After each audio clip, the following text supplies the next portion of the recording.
সমস্যা নেই। আর ওদের বনের কেউ যদি আমাদের বনে আসে, অবশ্যই তার সাথে সৎ ব্যবহার করবে, যাতে করে ওরা আমাদের ভালোবাসায় সন্তুষ্ট থাকে। ঠিক আছে আঙ্কেল, আপনি একদম চিন্তা করবেন না, আমরা আমাদের সর্বোচ্চটা দিয়ে তাদেরকে সেবা করব। হা হা হা। ঠিক আছে বাবা, তাহলে তুমি তোমার বাবা আসলে আমার কাছে পাঠিয়ে দিও, একসাথে বসে চা খাবো। বহুদিন চা খাই না, বহুদিন দেখাও হয় না। ঠিক আছে আঙ্কেল, পাঠিয়ে দেব। এরপর ডাকুবাঘ সেখান থেকে বিদায় নিয়ে তার ডেরার উদ্দেশ্যে রওনা দিল। কিছু দূর যাওয়ার পর হঠাৎ সেই গরুর সাথে তার দেখা হলো।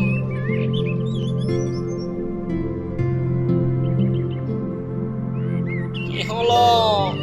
আপনি তো দেখছি সততা ভুলে গেছেন, কথা দিয়ে কথাও রাখতে পারেন না।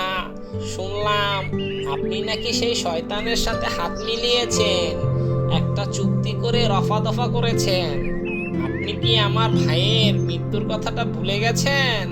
বাহ বাহ বাহ! আমি আপনাকে অনেক ভালোবাসতাম, নিজের ভাইয়ের মতো। ভেবেছিলাম আপনি আপনার ভাইয়ের মৃত্যুর প্রতিশোধ নেবেন, সেটা তো নিলেনই না, বরঞ্চ তার মৃত্যু যে ঘটিয়েছে তার সাথে গিয়ে হাত মেলালেন। তোমার এখন কথা বলার সময়, এই জন্য তুমি কথা বলছো। তুমি কথা বলো, আমি তোমাকে বাধা দেব না, কারণ তোমার কথা বলার যুক্তি আছে। কিন্তু একটা কথা মনে রেখো, ওইটা তোমার ভাই ছিল না, ওইটা আমার ভাই ছিল। যতদিন পর্যন্ত আমি আমার ভাইয়ের মৃত্যুর প্রতিশোধ নিতে না পারবো, ততদিন পর্যন্ত আমার কলিজা ঠান্ডা হবে না। কারণ ওরা আমার ভাইকে পুড়িয়ে খেয়েছে। এইটা কল্পনা করলেও আমার গা শিরশির দিয়ে ওঠে। কি বলছেন? আমার ভাইকে ওরা পুড়িয়ে খেয়েছে? আপনি একবার চিন্তা করুন, যখন তাকে পোড়াচ্ছিল তার অন্তরটা কিরকম ছটফট ছটফট করছিল, আর আপনি সেই শয়তানের সাথে হাত মিলিয়েছেন। জানি না আসলে আর কি কি দেখার বাকি আছে।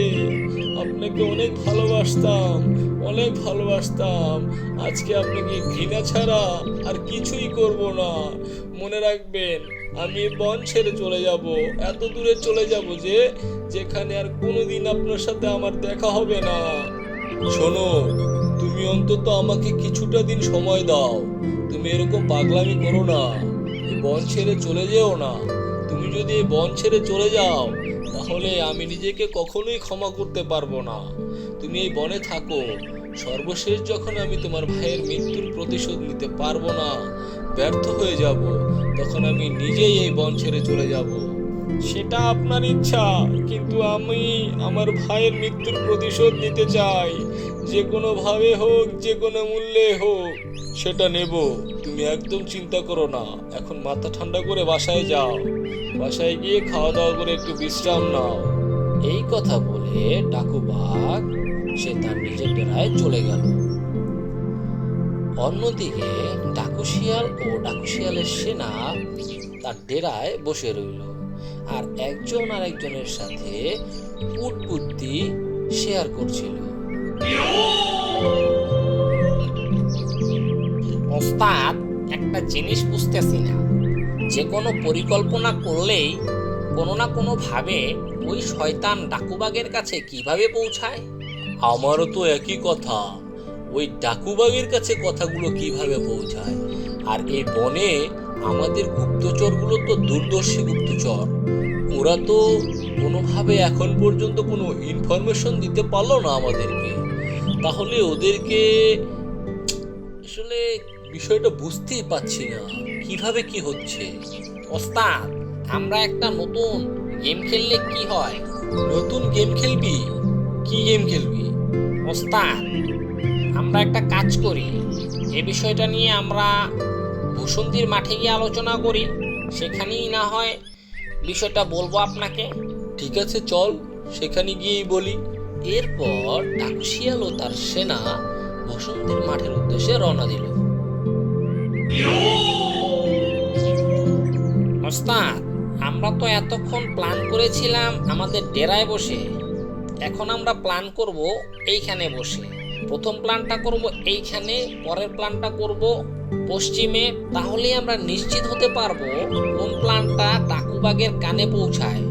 যেই প্ল্যানটা ডাকুবাগের কানে পৌঁছাবে সেই প্ল্যানটার আওতাধীন জায়গায় ডাকুবাগের কোনো গুপ্তচর রয়েছে, এটা আমাদেরকে খুঁজে বের করতে হবে। ঠিক বলেছিস, তোর কথা কিন্তু একেবারে মিথ্যে নয়। তাহলে এখন কি করা যায়, কি